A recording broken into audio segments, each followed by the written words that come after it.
people. The International Association of Lighting Designers is the global authority on architectural lighting design. The IALD promotes and advocates for the profession, educates its 1,500 members, and advances the value of lighting design worldwide. With lots happening in architectural lighting circles, we thought this would be a good time to catch up with Christopher Knowlton, the CEO of the IALD. Christopher, hello, and thank you for joining us today for 5 Big Questions. Hi, thank you for having me. Christopher, so glad you're here. Congratulations on the IALD International Illumination Awards that took place earlier this month. It was a global celebration. You're the type of guy who seems to be globetrotting to various continents every time I see you on social media or somewhere else. Where do we find you today? I'm here in London in my home on the Olympic Park in Stratford. Perfect. Great. Well, you're back in the UK, and I know that you'll be traveling to the Americas for the Enlighten Americas in a number of weeks, and we'll talk about that a little later. But let's first get started with kind of the profession of lighting design. Watching those lighting awards earlier this month, it reminded me how global an organization you folks are. You have, I believe, around 40% of your members in the United States, which then means that you have the majority of members outside of the US. And the global awards were evident, where you had 9 projects from North America, but then 11 from Europe, I think 5 from Asia, and not 1, but 2 from Australia. So it's truly a global organization. When you look at this, and you're an experienced lighting designer in your past, what do you see from a lighting design perspective? What's done on projects differently globally or culturally or regionally that causes projects to perhaps implement architectural lighting and controls differently in different parts of the globe? I mean, what a huge question. I know it's 5 big questions, but that is a big one. I think that really, when we think about lighting design, we think about relationships, relationships of the project to its context, the users to the project, the way in which the relationships of the people who develop those projects come together. And the thing that's interesting is, whilst there are very common threads of design that run through many sort of practices worldwide, the thing that changes locally is the way in which projects respond to their context. And I think that that's where, when you look at countries that have got very historic architectural styles, they are essentially making or building on the progression of what contemporary architecture looks like. That's a response to their context. And you look at places where there is a more developing economy, they have kind of more freedom perhaps with what they're doing architecturally, and then the lighting responds to that. So I think that whilst there are a lot of similarities, it's really about the context in which people are operating. Of course, they have local constraints and regulations that they need to abide by, but fundamentally at a design level, I think it's more about responding to the type of project and the type of context in which they are operating. Right. And even just watching those Illumination Awards, you see contemporary projects that are new construction mixed in with literally buildings and structures that are centuries old. So it's quite a diverse profession. And thank you for those perspectives on the differences that you see. And you're an advocate for the profession worldwide. And when you think about the profession of lighting design, what do you see as 1 or 2 of the challenges facing the profession right now, and how do you address it? I mean, there are always challenges, and with challenges come opportunities, I like to think. I like to try and look at the positives. But I think that really a lot of the things are very common. We all struggle to find good staff, and I think that that's very true in lighting design. We need to train and educate people in how to do it. And once we've found the people, trained and educated them, we then need to retain them within our businesses. Those are, key points for any lighting design practice, and I imagine pretty much every other business in the world. I mean, ultimately, the people that we work with are what produces is the work. And of course, there are technology changes, the kind of circular economy, or as we start to think about how do we deliver buildings in a more sustainable way rather than just digging things out of the ground, using them and then throwing them away, that will start to change how we think about what products we use, how they're put together, how schemes are developed. There's a lot of change in that. And I think of many groups of people, particularly in the architecture and construction industry, lighting has been at the forefront of change. I mean, when I was much younger and first started in the lighting industry, we were still using tungsten, and that was, the source of choice. And now that's sort of almost unimaginable to be able to even buy one of those lamps. So I think that ability to adapt to change is one of the great things about the profession, but it also is kind of a constant. Like, change is not going anywhere.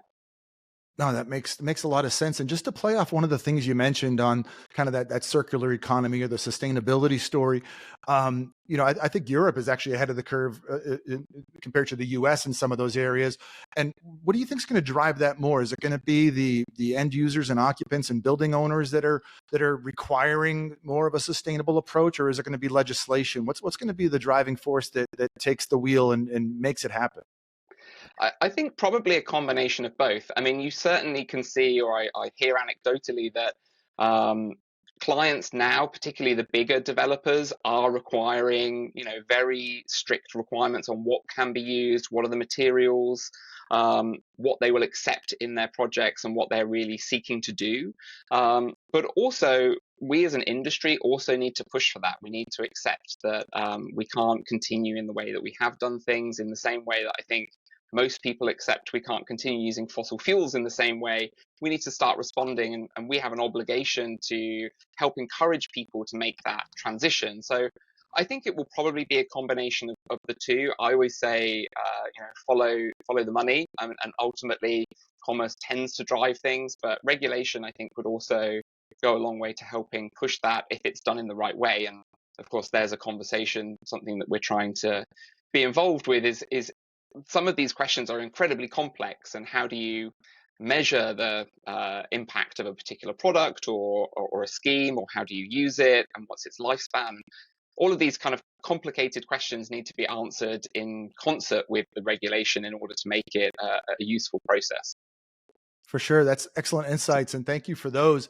Let's shift gears to Enlighten Americas. Last year, I left Enlighten Americas with two things. Number one, just a great feeling. It was an awesome conference. I was glad to attend and reconnect with lighting people and meet new ones. And I also left with a bit of a sunburn because it was like 100 degrees in Palm Springs. And that's not going to happen this year because it's in the lovely and historic Canadian Rockies in Banff, Alberta. And so while the climate will be different, what should we expect at Enlighten Americas, which is happening November 2nd through 4th this year, Christopher? Well, great content, of course. We're particularly excited about our keynote speaker, Bruce Monroe, who is a light artist and is going to give us some insight into his work, which has been taken all over the world. We have a wide range of speakers and exciting subjects, and also we're going to be getting our community together. And in the same way as we did in Palm Springs last year, we'll be getting everyone together in a beautiful location, plenty of great content, but also when that content is over, you don't need to go too far, pretty much to the window, to see some incredible scenery and have some incredible experiences in Banff. Have you ever been to Banff? I have not. And last year, everyone assured me that Palm Springs would be very cool by the time we got there. When I arrived and it was like 38 degrees Celsius, I was quite shocked. But I'm hoping that it's going to be a little bit more temperate this year. We probably will get a little bit of snow. This time, the same dates last year had a few inches of snow, so it looks very picturesque, but it's not kind of too treacherous to venture out. Awesome. I'm looking forward to it. I've never been. I've heard great things about Banff, but I'm going for the conference, but I'll stay for the awesome location as well. So that's fantastic. Let's stay on the topic of events. One of the things that we consistently do on Inside Lighting is we talk about various industry events, with LightFair being kind of the granddaddy in North America. And understandably, it's gone through some changes in recent years, which we don't need to recap right now. But what we do know is that the attendance has been down and has turned from an annual show to a biennial show. So in that context, what would it take for us to see more like IALD members, more of the lighting design, the architectural lighting designers, invest in a trip to LightFair in 2025 and 2027 and so on? How can we get more lighting designers, more IALD members to the event, in your opinion? Well, we still have more great things to do, but I am pleased to say that at the show in New York, we actually had the highest number of IALD attendees ever. And that's partly because we're creating new ways to engage with the show and new experiences, things like the immersive lighting installations, which were collaborations between design practices and manufacturers to create immersive installations, was very successful. We think that that will expand at the next show and really offer an opportunity to kind of engage in a very tactile way with the product. We work in a intangible medium. Light is a very difficult thing to demonstrate unless you experience it. And so really increasing that experiential component, I think, is a great way of engaging designers to both participate in the creation of the show, and also a reason to go and find out what other people are doing, see what the latest is in the market, but also to have something inspiring and meaningful. You know, those immersive light installations were very well received and reviewed. You had some A-list firms working with some very well-respected architectural lighting brands on those installations. So glad to hear that that's coming back and maybe even expanded upon. And you're right. I remember seeing IALD members from every time zone and some very prominent firms. I didn't realize that it was the highest kind of number, the highest tally of IALD members at LightFair. So that's impressive to know too. So congratulations on that. Let's continue that conversation because, you know, you're 1/3 owner of LightFair, and now, of course, with an event that's not as huge as it used to be, and with it now happening 5 times per decade instead of 10 times per decade, that obviously impacts the revenue to your organization. So how are you folks? Obviously, you've made some public measures to be more responsible with spending. So how is this overall LightFair situation impacting the operations, and will there be other ways to fill in some of those revenue gaps? I mean, that's right. It has a huge impact on us as an organization. Pre-pandemic, the IALD had an office in Chicago. It had 23 full-time staff. We're now currently 5. We're looking for our 6th full-time person, and we work remotely. So we've really taken quite aggressive action on our spending. So that's the first kind of half of the equation. The other half is revenue generation. And we have some new programs like Learn, L-E-R-N, which is coming later this year, or will start later this year. And that's really about making education available to all of our members, no matter where they are in the world, and really starting to deliver some very high quality design-oriented content to them. That's just one example. And we're really working on delivering the Enlightens in an efficient way that actually generates some revenue instead of making losses and being subsidized by LightFair. So in a combination of all of those things, as well as growth of membership, we should hopefully be able to get our books balanced once again. It will take us a little time to get there, but I am confident we can. Christopher, hearing you articulate that answer gives me great confidence in what's happening there. I'm glad that you hit it head on. You speak transparently about it, because, you know, sometimes people are wondering or speculating how it's impacting things, and I think the tax returns show things, but the IRS is way behind in those, so I can't even be an investigative reporter and expose those details. And hearing you say that, it brings me faith and confidence in your leadership and where the IALD is headed. And I can't wait to see what great things are yet to come.